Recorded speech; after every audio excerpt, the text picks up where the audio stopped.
Mga kabisnes naming minamahal, makikisuyo po kami. Naglalambing po kami sa inyo. Kung maaari po sana ay pakisuportahan natin Taong Gala. Pakisuportahan po natin Taong Gala. Analisa Reality Vlog. Analisa Reality Vlog. Anime Reactors TV. Anime Reactors TV. Alminda Cariaga Mix Vlog. Alminda Cariaga Mix Vlog. Ma'am Fleurs Channel. Ma'am Fleurs Channel. PLC Katangay Vlog. PLC Katangay Vlog. Kalingap Turak. Kalingap Turak. Alright? Alright. Bira! Business baka samantalahin ko itong pagkakataon na to. Kung po pwede po sana, lalambing ako sa inyo. Supportahan niyo po yung Anime Reactors TV. Solid ka business po yan. Tapos ano po kasi siya, bedridden na po mga ka-business. So sa pamamagitan ng pagbablog, awa ng Diyos nga, na-monetize na siya. Nagkakaroon siya ng kaunting revenue. Kaya maliliit lang kasi yung views niya. Baka pwede po suportahan natin si Anime Reactors TV. Yan. Pero bedridden na po siya. Kaya mapapansin nyo yung at least na mukha niya, pinapakita niya. Cartoon character. Suportahan po natin yan, Anime Reactors TV.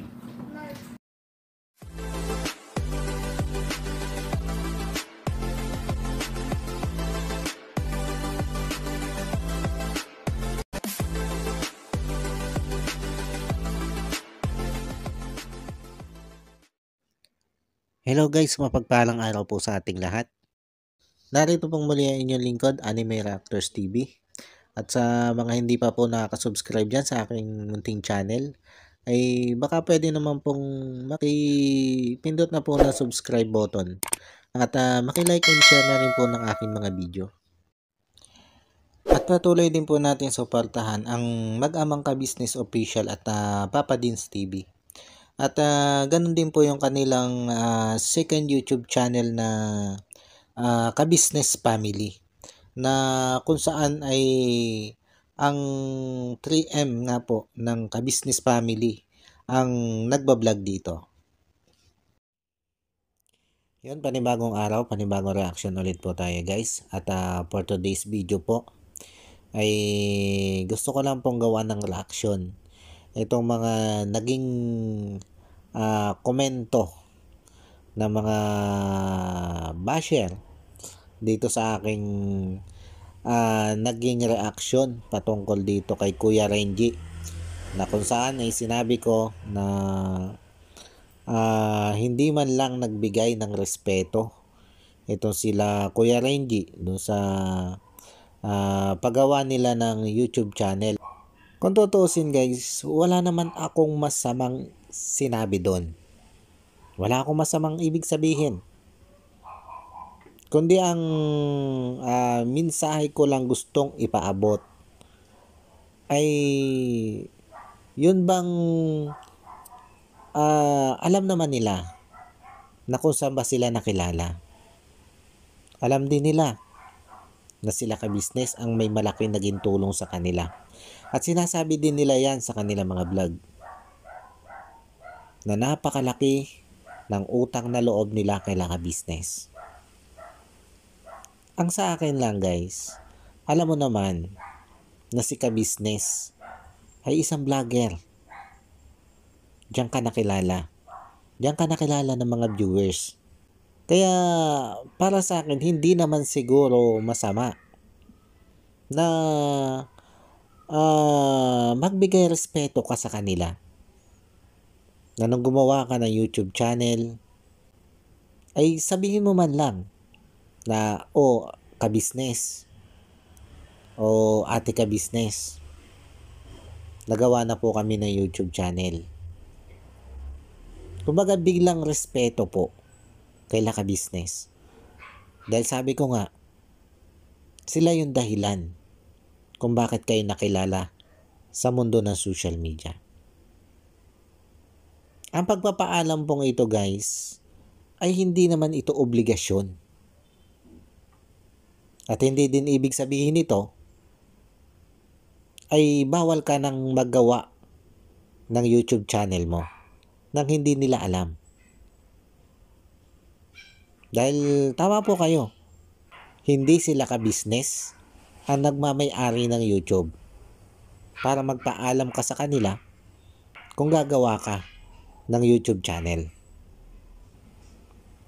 Ang point ko lang dito guys ay yung konsiderasyon man lang bilang sila ang naging dahilan ng pagkakilala sa iyo sa mundo ng social media.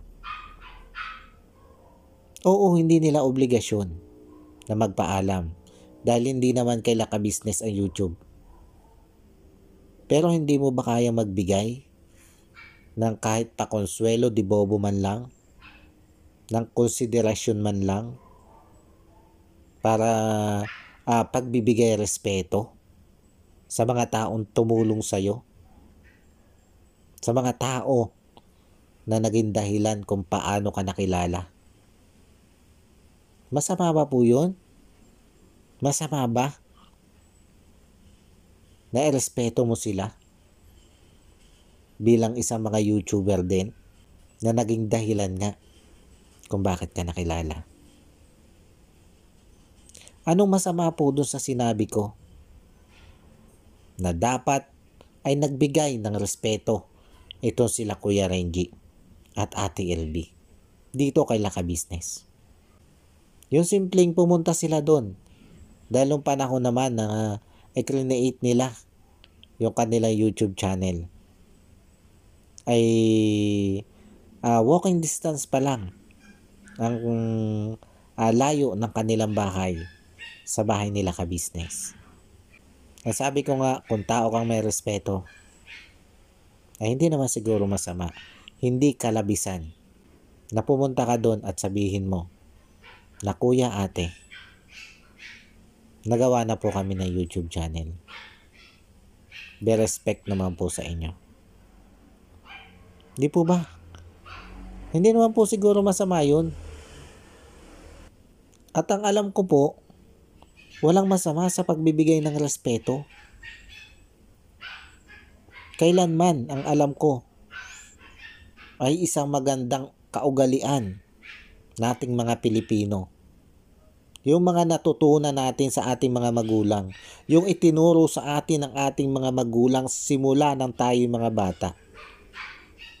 Kung papaano tayo magbibigay respeto. Lalo na nga sa mga taong nakatulong sa atin.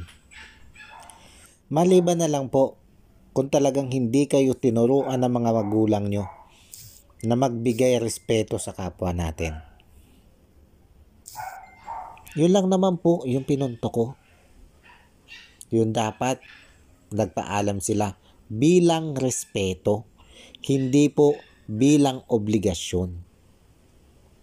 Ngayon, ang naging komento sa akin na mga supporters nito si Kuya Renji, na supporters din ng ka-business. At yung iba pa nga po ay nag-unsubscribe pa. Bukod dun sa mga ibinato nilang pambabash sa akin, may mga nag-unsubscribe pa po. At inirerespeto ko po kayo. Kung ayaw nyo po sa akin, inirerespeto ko po yun. Yung pag-unsubscribe nyo po. Kasi hindi nyo po nagustuhan yung aking sinabi na dapat ay si Kuya Renji ay nagbigay respeto kay Laka Business. Na kung tutuusin naman, wala naman po siguro masama na magbigay respeto ka sa mga taong tumulong sa inyo. Di ba? Masama po ba yun? Ngayon po ba ang panahon na ito ay masama na yung magbibigay ka ng respeto sa kapwa mo, lalo na nga po sa mga taong tumulong sa iyo at itinuring kang kapamilya? Ang dami po nag-comment doon, ang daming nambash. At sinasabi nga doon na hindi naman pagmamay-ari ni ka-business ang YouTube? Bakit kailangan magpaalam?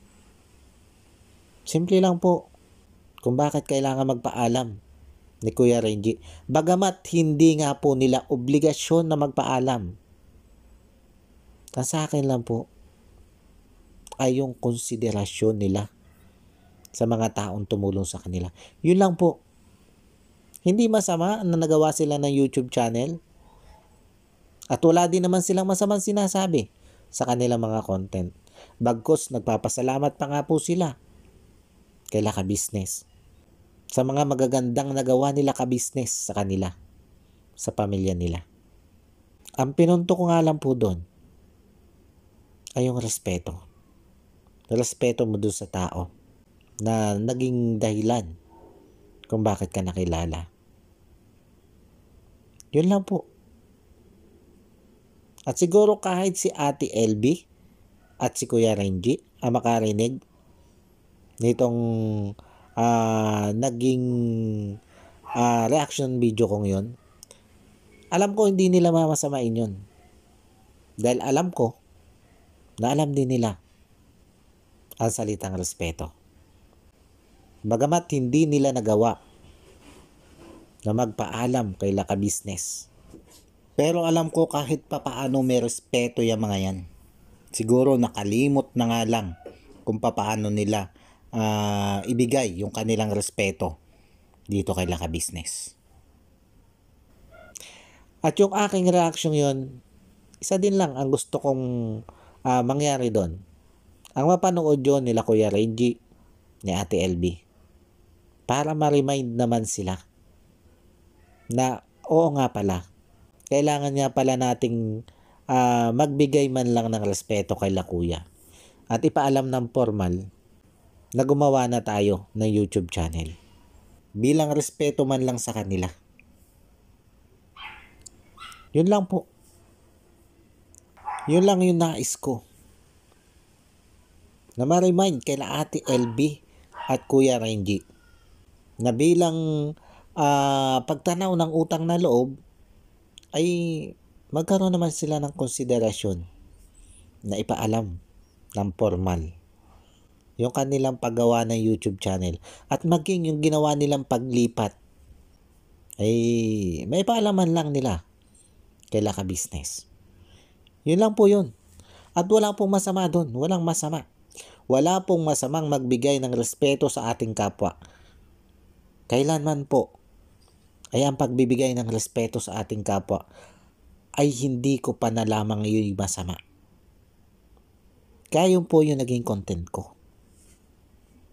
Na sana nagbigay sila ng respeto kay ka-business.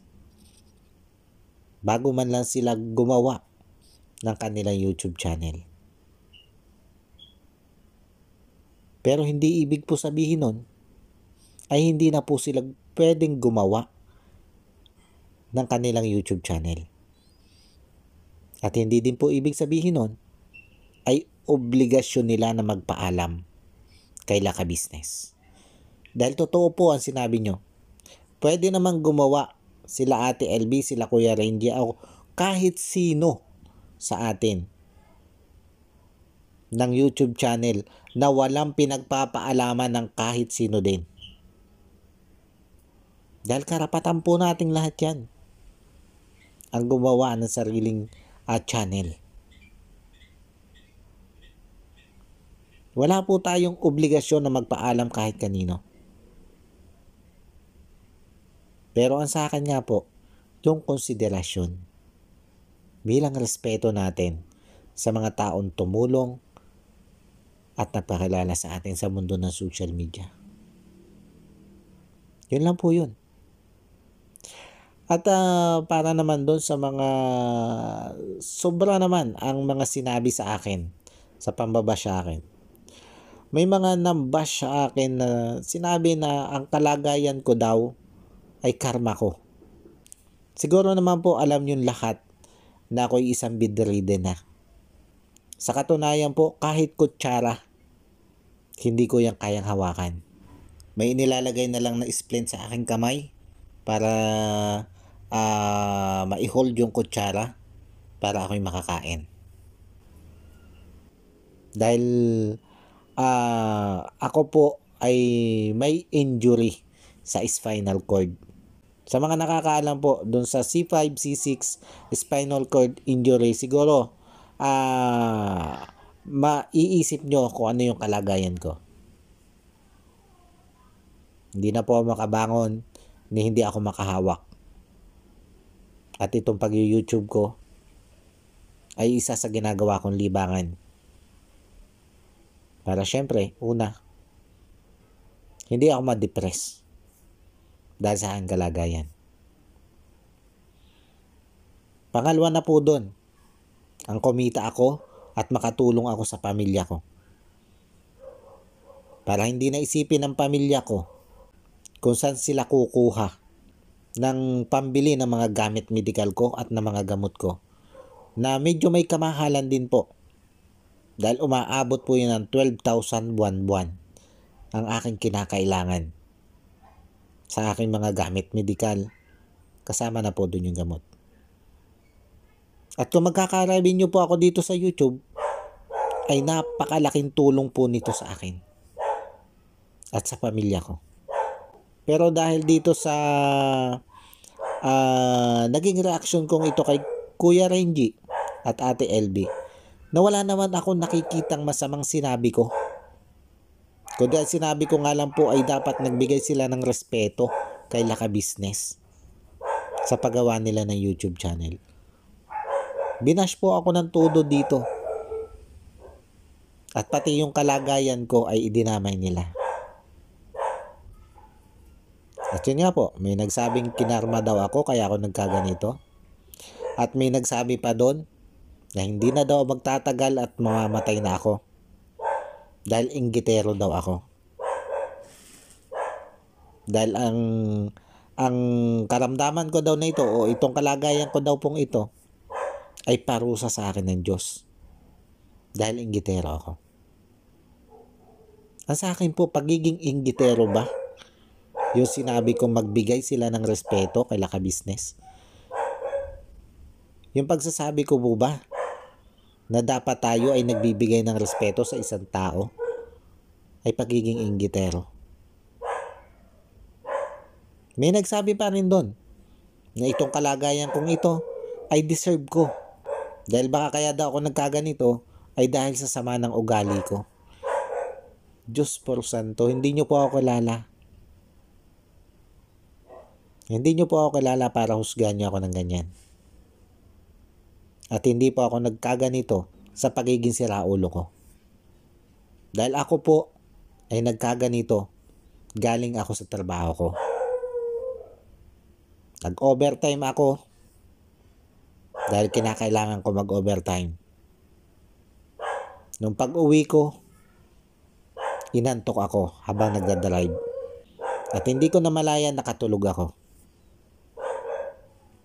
Nagsemplang ako sa sinasakyan kong motor at bumabag ang aking batok sa gutter ng kalsada.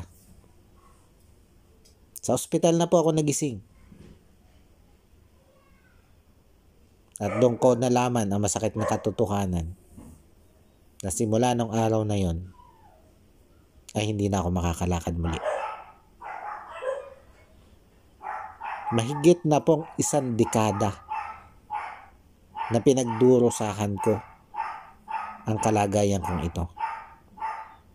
Pero naging matatag po ako. Hinarap ko ang lahat ng pagsubok. Hinarap ko ang mapait na katotohanan na sa simula ng araw na yon ay hindi na ako muling makakalakad. At pinatatag po ako ng panahon. Pinatatag ako ng mga pagsubok na yan sa buhay ko. Kaya dun sa mga basher na nagsabi sa akin ng mga foul na salita, kung ang intensyon nyo po ay ibagsak ako, durugin yung damdamin ko, pasensya na po kayo. Sorry po. Dahil hindi nyo po ako kayang durugin sa mga ganong klaseng salita. Dahil ito pong kalagayan kong ito ay matagal ko nang tanggap. At kung karma ito para sa inyo, kung sa tingin nyo ito isang karma sa akin, at kung sa tingin nyo deserve ko itong kalagayan ko ito, thank you po sa pagpaparamdam. Thank you po. At ipinakita nyo sa akin, deserve ko pala to. At karma ko to. Pero pasensya na po kayo kung hindi po ako manlulumo doon sa mga sinabi nyong yun. Sa titindi ba naman ang pagsubok na pinagdaanan ko? Sa tingin nyo, maiibagsak nyo ako sa mga ganong salita. Pasensya po kayo. At humihingi din po ako ng pasensya doon sa mga viewers na sa tingin ay mali yung sinabi ko. Pasensya na po kayo. O siguro nga po, magkakaiba tayo ng pananaw sa buhay. Siguro nga po para sa inyo ay mali ang magbigay ng respeto sa kapwa natin. Pero ako po kasi, naging kaugalian ko po yun, ang magbigay po ng respeto sa kapwa natin. At dito sa ginawa nila Kuya Renji na ito at Ate LB, ay hindi ko po nakita kasi yung respetong yun. At bilang reactor, di ka-business, na nagmamahal sa ka-business family, ay nasaktan po ako. Dahil nakita kong hindi man lang nagbigay ng respeto itong sila Ate LB at Kuya Renji dito kay ka-business. Pero wala po akong masamang ibig sabihin doon.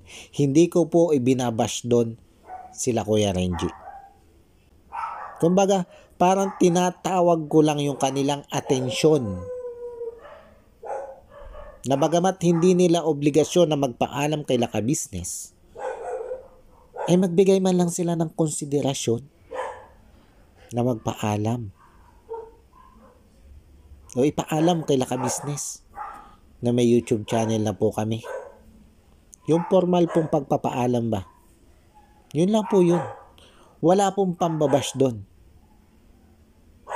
Marahil na misinterpret nyo lang.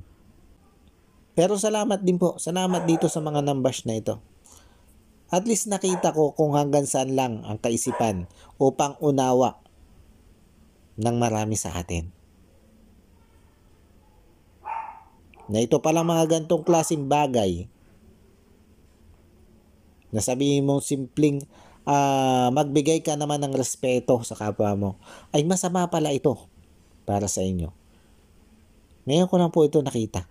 Ngayon ko lang po napagmuni-muni na ang pagbibigay pa lang ng respeto sa kapwa natin ay para sa iba ay masama. Para sa iba ay maling gawin. Dahil may mga nag-comment doon na nagsabing, Ate LB, Kuya Renji, wag na wag kayo magpapaalam kay ka-business. Hindi nila pag-aari ang YouTube. Ay hindi naman ko po sinabi na kaya magpapaalam kay ka-business ay pag-aari nila ka-business ang YouTube. Hindi ko din po sinabi doon na kaya sila magpapaalam kay ka-business ay obligado sila magpaalam o obligasyon nila magpaalam. Hindi po. Konsiderasyon at pagbibigay respeto po. Yun po ang pinupunto ko doon. At doon naman po sa mga viewers na nakaunawa po ng aking ibig sabihin doon ay maraming thank you po. Dahil naunawaan nyo po ang aking pinupunto sa aking reaksyon yun. Sabi ko nga po doon sa mga basher at hindi nakaunawa ng aking pinunto doon, ay pasensya na po kayo kung nasaling ko ang inyong mga damdamin. Hindi ko po kasi alam na mali pala sa inyo. Na mali pala po sa inyong mga pananaw ang pagbibigay respeto sa kapwa. Yun lang po at maraming salamat po sa mga nanood at yun, sa mga nakaunawa sa aking reaction video nyo kaila Ate LB at Kuya Renji. At maraming salamat din po sa patuloy nyo pong suporta at pagsubaybay sa aking mga video. Doon sa mga basher, maraming salamat din po doon sa inyong naging time na i-bash ako. Okay lang po yan. Pananaw nyo po yan eh. Wala po ako magagawa dyan. At yun po, sa mga hindi pa po nakaka-subscribe sa aking munting YouTube channel, ay baka naman po pwede nyo po ako matulungan. Makipindot na po ng subscribe button at makilike and share na rin po na aking mga video. Maraming salamat po sa inyong lahat at God bless po sa inyo. At bago po tayo magtapos ay gusto ko lang pong i-shout out itong aking masugid na taga-subaybay talaga. Itong si Ma'am Nerissa ng New Jersey. Ma'am, maraming salamat po sa patuloy niyo pong pagsuporta at sa wala niyo po sawang panonood sa aking mga video. Maraming salamat po, ma'am. At ganon din po sa mga ipinadala niyo po sa aking blessing. Maraming salamat po. At God bless po sa inyo. At ingat po kayo lagi dyan. At shout out din po kay Ma'am Liz, nurse organist. Ito po yung vlogger na pumunta dito kay Laka Business. Yung nurse na vlogger na pumunta dito kay Laka Business na nag-BP at nagkuha ng blood sugar sa buong ka-business team. Shout out po sa inyo, ma'am. Maraming salamat po sa pagbisita nyo po sa aking channel. Yan, supportahan din po natin yan. Si Ma'am Liz Nurse Organist. Yun po yung pangalang kanyang YouTube channel. God bless din po sa inyo, ma'am, at ingat po kayo sa inyong trabaho. Ganon din po kay Boss Wakiwak TV. Shoutout po sa inyo, boss. At maraming salamat din po sa lagi niyong pagdalaw sa aking YouTube channel. Ingat din po kayo dyan lagi. Anime Reactors, shoutout po. Suportahan natin yan si Anime Reactors TV. Yan, pakisupport po natin. Siya po ay isang bedridden na mga ka-business. Check nyo po yung kanyang YouTube channel, Anime Reactors TV. Siya po siyang bedridden na, ayan, kahit paano nakakagawa-gawa siya ng mga reaction video patungkol sa ka-business official. Suportahan po natin para kahit paano magkaroon siya ng revenue. May magamit siya sa pambili-bili man lang ng gamot. Ano po mga ka-business. Ayan.